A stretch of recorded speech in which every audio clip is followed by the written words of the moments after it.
La conseillère d'orientation 2.0, un podcast par des étudiantes pour des étudiants. Déconstruire les mythes de l'orientation de manière simple et informative.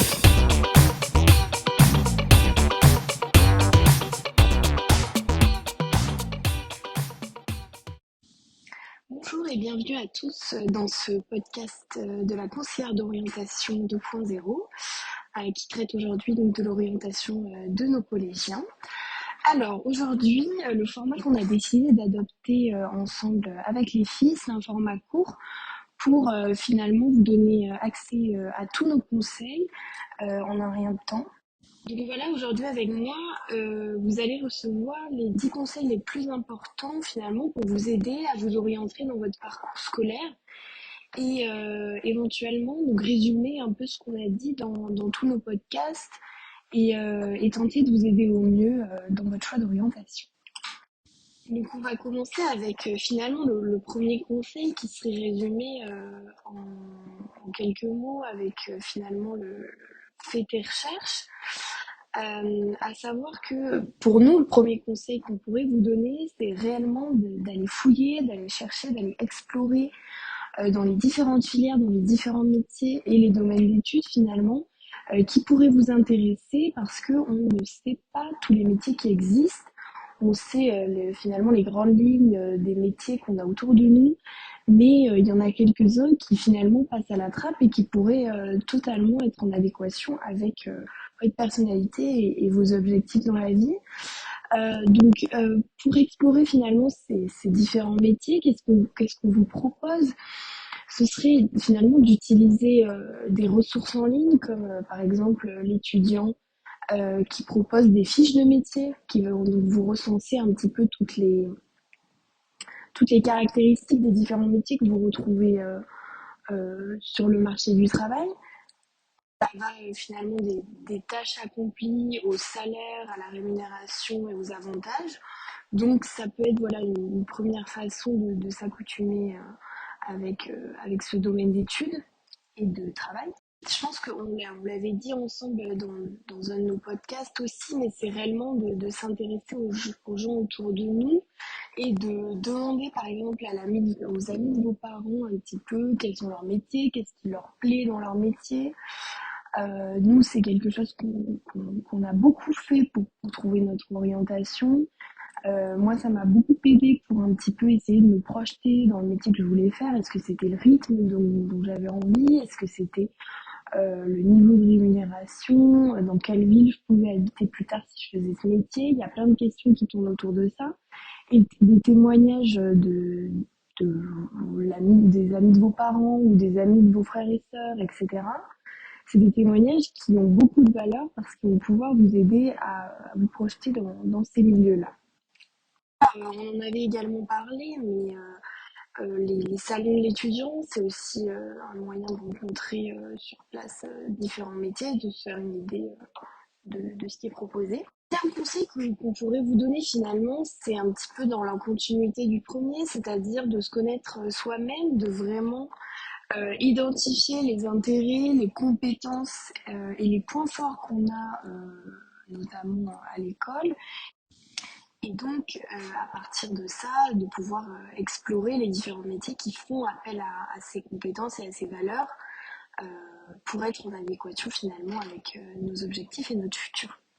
Je pense que le troisième conseil qu'on pourrait vous donner, c'est profiter finalement de cette période de stage qu'on vous octroie à la fin du collège, où c'est un stage bien évidemment d'observation, vous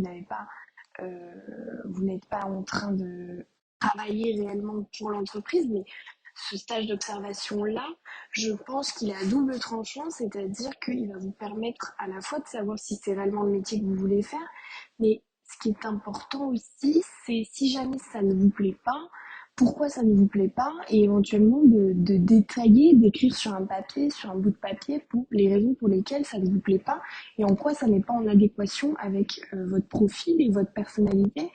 Et voilà, vous donner finalement une première expérience professionnelle et des témoignages aussi là aussi qui vont vous permettre de recueillir un maximum de témoignages et de parcours de vie. Un quatrième conseil qu'on pourrait vous donner, qui est finalement un petit peu dans la continuité du deuxième, à savoir de connaître vos forces.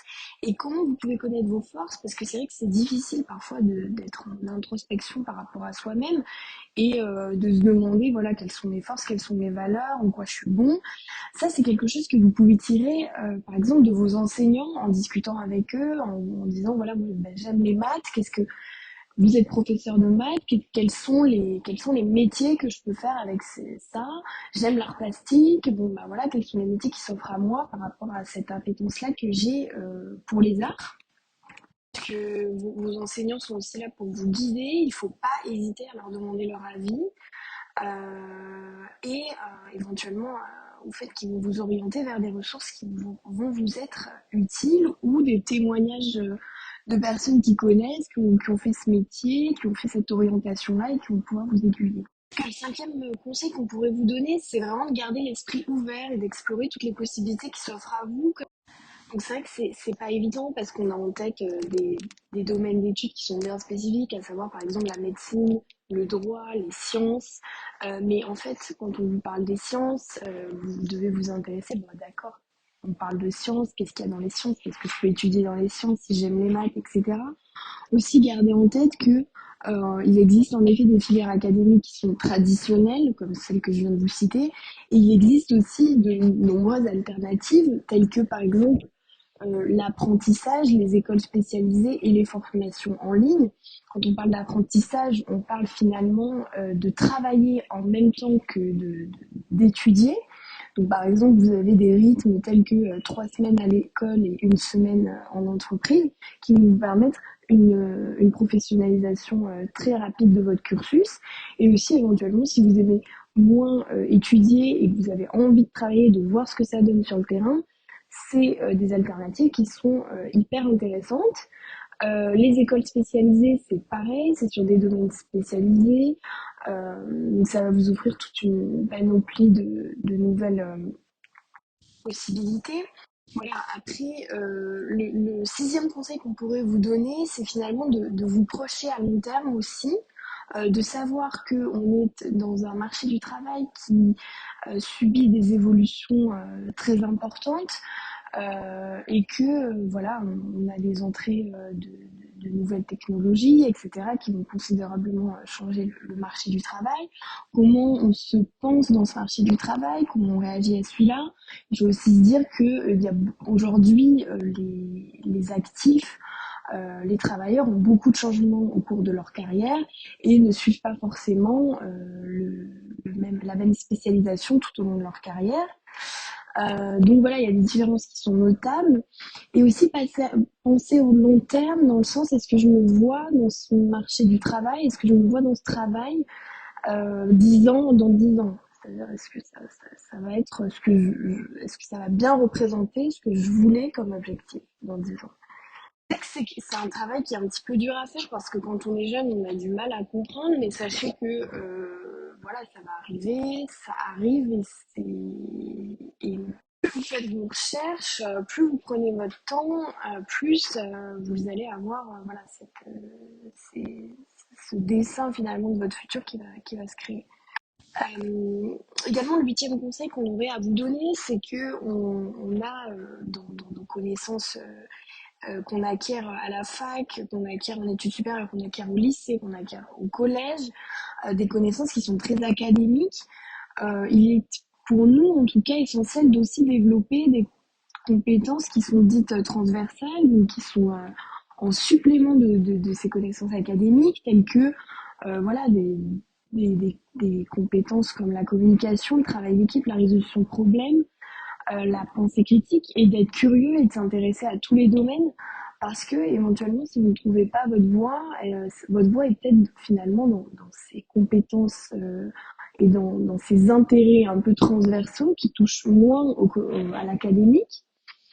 Voilà, peut-être où on a en effet au collège on a l'art, on a la musique, etc. Mais peut-être si vous vous retrouvez plus dans ce type de domaine qui sont moins développés au lycée, etc. Peut-être chercher voilà, des écoles spécialisées qui vont vous accompagner dans votre projet professionnel de ce côté-là. Neuvième conseil qu'on pourrait vous donner, c'est vous avez le temps. C'est-à-dire, c'est une période stressante de savoir ce qu'on veut faire dans la vie, de comprendre qui on est, de, de vouloir un projet pro qui est finalement en adéquation avec tout ce qu'on représente, tout ce qu'on veut pour nous plus tard. C'est vraiment notre neuvième conseil, c'est de prendre votre temps, de, de savoir que en fait, tout le monde est un peu dans votre cas, tout le monde est en train de réfléchir à ça, et on a certains qui ont en effet des vocations. Être perdu, c'est aussi tenter de trouver, c'est aussi être en recherche. Être en recherche, c'est pas forcément quelque chose de négatif. Il faut savoir que tout viendra à temps et que se tromper aussi, c'est pas grave. Comme on en avait parlé dans notre podcast avec Marine, la réorientation, c'est quelque chose de très commun qui sont en études supérieures, où finalement les étudiants se rendent compte voilà, que c'est pas ce qu'ils voulaient faire et c'est totalement ok de vouloir changer d'orientation et de se tromper. Il faut se tromper pour savoir que c'est pas ça qu'on voulait. Donc voilà, ne vous précipitez pas, prenez votre temps et surtout ne prenez pas comme un échec là où vous êtes juste trompé. C'est pas un échec, c'est juste que voilà, vous allez apprendre de cette aventure, de cette expérience et vous réorienter vers quelque chose qui vous plaît plus. Donc n'hésitez pas à vous lancer aussi parce qu'il y a toujours moyen de se rattraper dans les études.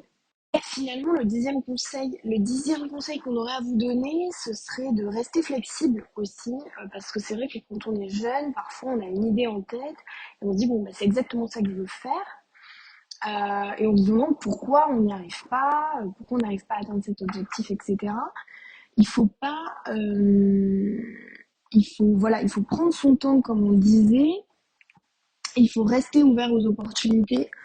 C'est-à-dire que voilà, il faut pas rester rigide sur une idée qu'on a et éventuellement se dire bon c'est peut-être pas fait pour moi et bifurquer vers quelque chose d'autre parce qu'au final vous allez atterrir dans des cursus qui vont vous plaire à force de travail, à force de motivation et surtout de bien rester motivé et c'est la clé de tout. Voilà, c'était un résumé de nos 10 conseils pour choisir son orientation. N'hésitez pas du coup à nous dire ce que vous en avez pensé en commentaire et à vous abonner pour les prochains épisodes qui vont arriver très rapidement. Et sur ce, je vous dis à la prochaine et merci de nous avoir écoutés.